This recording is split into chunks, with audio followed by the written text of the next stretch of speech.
Hey friends, it's Clarice and welcome back to my channel. I'm so happy to have you with me today. If you don't already know, I've actually decided to split this video into two parts. So right now you're watching part 2 to my A-levels experience at Taylor's College. If you want to watch part 1, I'll link it up here or down below, or you can just watch this one, up to you. In this video specifically, I'll be sharing about life outside of academics, so how the campus life is like at Taylor's, clubs and extracurriculars, accommodation, food options, and more. I've also added timestamps in the description box below so you can jump straight into the sections you're most curious about. If I have missed anything or if you have any questions, feel free to let me know in the comments below. I'll do my best to respond to you. And now that that's all out of the way, let's get straight into the video. We're down to business today because once again, I have my laptop with all the points for you.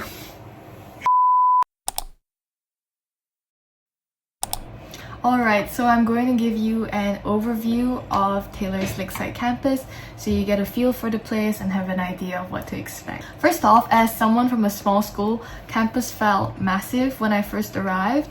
It's around 27 acres large and houses 15 to 20,000 students. As an A-level student, campus feels super serene from January to February. But by the time March rolls around and everyone's back in school, you feel like yet another sardine in a pretty small can. Unfortunately, it just gets very crowded.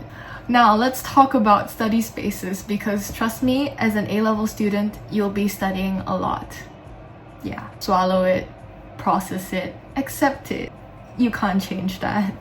Anyway, I spoke about the library in my previous video, but I didn't talk about my favorite study spaces.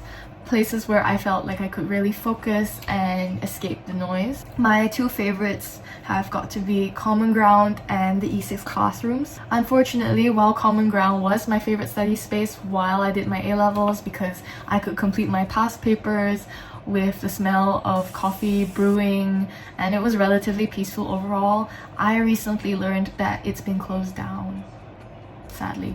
So we're going to focus on the E6 classrooms instead. These classrooms are open 24/7 and they have comfy swivel chairs, and I also love that I could adjust the lights and AC in there if I was the only one studying. However, these rooms get really crowded during exam season or when school's in session because people actually have classes in there, so I usually only went on the weekends, in the evenings, or early mornings. While the library is another popular study spot, I personally didn't spend a lot of time in there simply because it's very cold and I just wasn't built for the cold. Plus, it's super crowded whenever college and university students are all back on campus. And if someone in the vicinity is ill or they're coughing and sneezing without a mask, you could get sick very quickly, which was something I was always very concerned about because in such an intense program like A-levels, you just can't afford to be ill. That said, it's great for short study sessions between your classes, but always keep a jacket on you and maybe some masks in your bag. Aside from that, Taylor has other study spots you may like the 24-hour study room next to the library, spaces in the purple room or outside the ADP classrooms. And there are even outdoor spots like Arcadia and Bellevue if you like studying with some fresh air and a bit of sunshine. As for activities on campus, my friends and I always looked forward to the pop-up shops outside the Student Life Center, or SLC for short.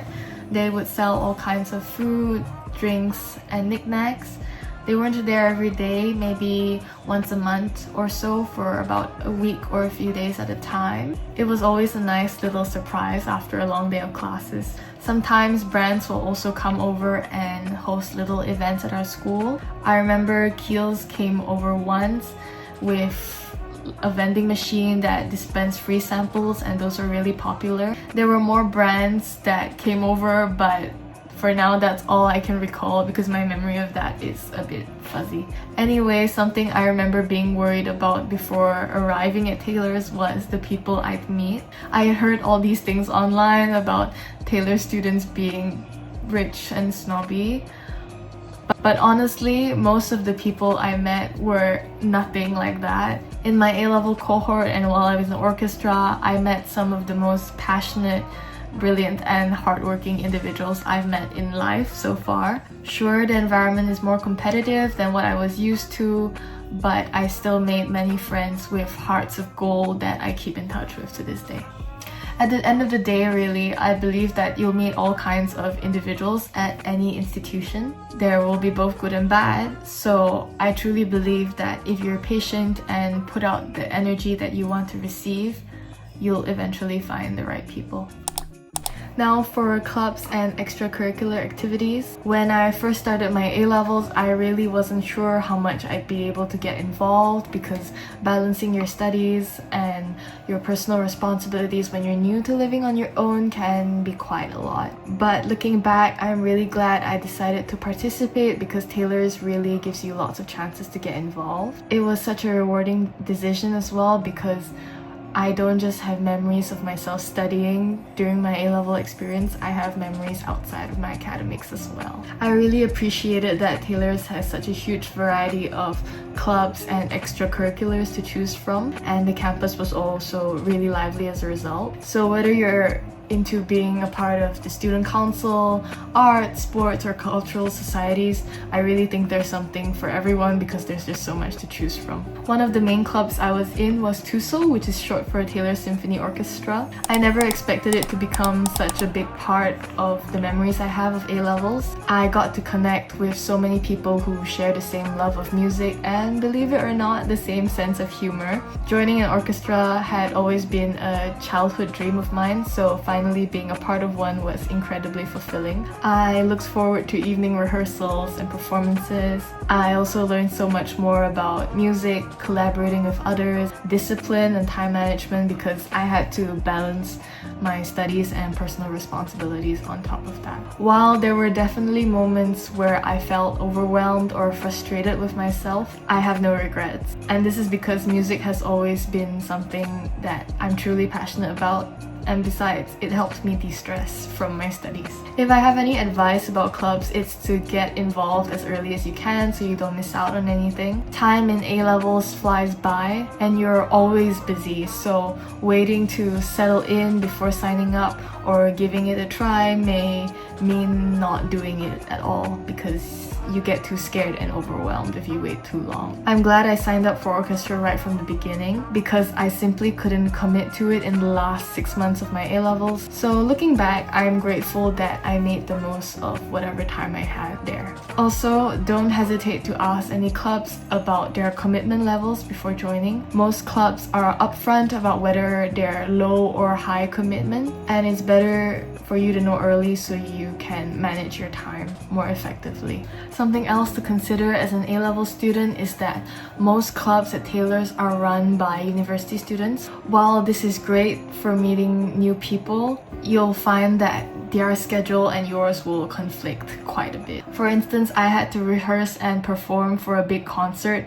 in the middle of my exams, which was incredibly challenging. This isn't much of a problem if you join a club specifically for college students, like the student council, as Taylor's divides the student councils into college, university, and postgrad students. Anyway, even if you're going to be really busy during A-levels, I really recommend joining at least one club. It gives you something to look forward to, helps you meet new people, and teaches you life skills like time management, teamwork, and discipline without you even realizing it. For accommodation, I'm only going to be talking about U Residence, Rooms, DK Senza, and De La Tour, because these are places where most of my friends and I stayed at. If you're planning to stay on campus, you can choose either U-Res, which is short for U Residence, or Rooms, depending on your budget and preferences. Both are incredibly convenient. My classmates loved that they could roll out of bed half an hour before class and still make it there on time. Both U-Res and Rooms offer great security and access to campus facilities like the gym, which is free for residents, and of course, food options. The staff also organized activities and workshops, and towards the end of my stay, they started little Friday breakfast gatherings, which I also thought were really fun and thoughtful. The rooms are well furnished, and you can choose between single or twin sharing options. At URES, you share an apartment with 5 others. They're either girls only or boys only, and the common areas are cleaned weekly. I believe rooms have private rooms, and I think housekeeping is provided, though I'm not 100% sure, so don't quote me on this. However, there are some downsides. URES and rooms are pricier compared to off-campus housing, and rooms is the more expensive of the two. Some people find the URES rooms a bit too small, which is why some of my friends chose not to stay there, even though I did. And during my stay, my housemates and I had to deal with leaks whenever it rained. Hopefully that's been fixed, because I remember that they began renovating after I moved out. Also, another thing to know is that visitors aren't allowed. Your parents can only help you move in and move out, and security is very strict. I knew of someone who tried sharing their access card with a friend who didn't stay at URES or room, and the security guard immediately figured it out. If you're considering URES or rooms, I recommend booking 3 to 5 months in advance. I submitted my form maybe 2 months before moving in, and most room types were already booked except for the single or twin sharing units without a kitchenette, meaning I couldn't cook, except with a rice cooker. There's also off-campus housing like DK Senza or De La Tour. These are just a short walk or a shuttle ride from campus, and generally more affordable. But unlike URES and rooms, these aren't managed by the university, so you'll need to be more independent in the sense that you're handling things like utility bills, maintenance, maybe even dealing with landlords and agents. But this independence also means that you have more freedom. For example, you're allowed to have friends over, which some people I imagine will appreciate a lot. If there's any advice I have for you, it's to be mindful of hidden costs when comparing rental at different places. Always clarify with your landlord or the person in charge about what's included in the rent. For instance, one place might appear more expensive because the rent includes the utilities, water bill, and Wi-Fi, while somewhere else might look cheaper because it doesn't include utilities, meaning you'll be paying extra every month. For food, if you stay on campus, you'll have shops mall below you with plenty of eateries, though they aren't open 24/7, so finding food on Sundays may be a bit more difficult, but you'll still have food. It's just that most of the shops aren't open. DK Senza and De La Tour also have food options below them from what I've heard, but they are more limited. For groceries, I used to walk to Jaya Grocer at Sunway Geo, which is about a 15-minute walk from campus via the Link Bridge. However, if you stay at DK Senza or De La Tour, the walk will be a bit farther. Of course, Jaya Grocer isn't the only place for groceries, but it's the most convenient option when you don't have a car. Anyway, whatever you choose, be sure to consider your budget, lifestyle, and priorities, be it convenience, space, or safety. Do let me know in the comments if you have any questions. I'd be happy to help in any way I can.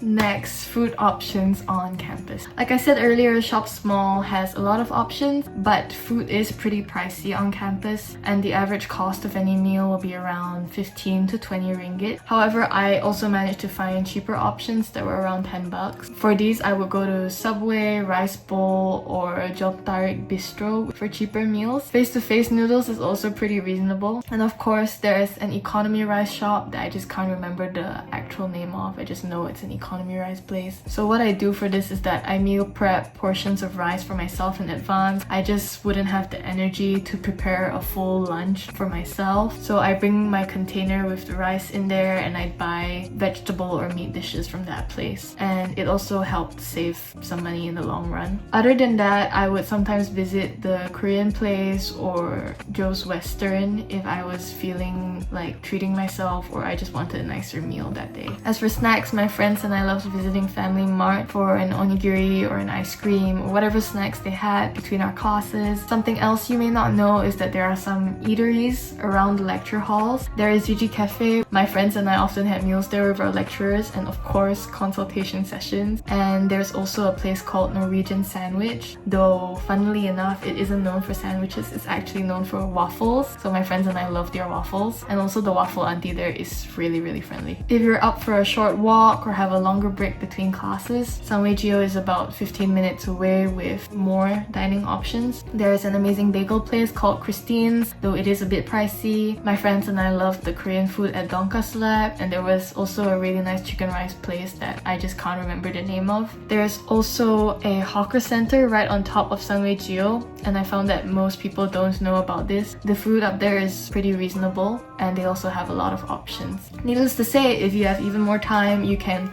walk, drive, or take the BRT to Sunway Pyramid to look for even more food, or if you have a specific craving for something. My friends and I also love wandering around Taipan for cheap and delicious meals, but this is only if you have a car or have a lot of time to get there by public transport. So whether you prefer eating out or cooking, I feel like there are plenty of options for you. I hope I didn't miss out on anything, but if I did, feel free to let me know in the comments below. I'll do my best to respond to you. Hopefully this video helps you out, and I wish you all the best in your studies, your college experience, and everything else in life. Thank you so much for watching, and I'll see you in my next video. Bye guys!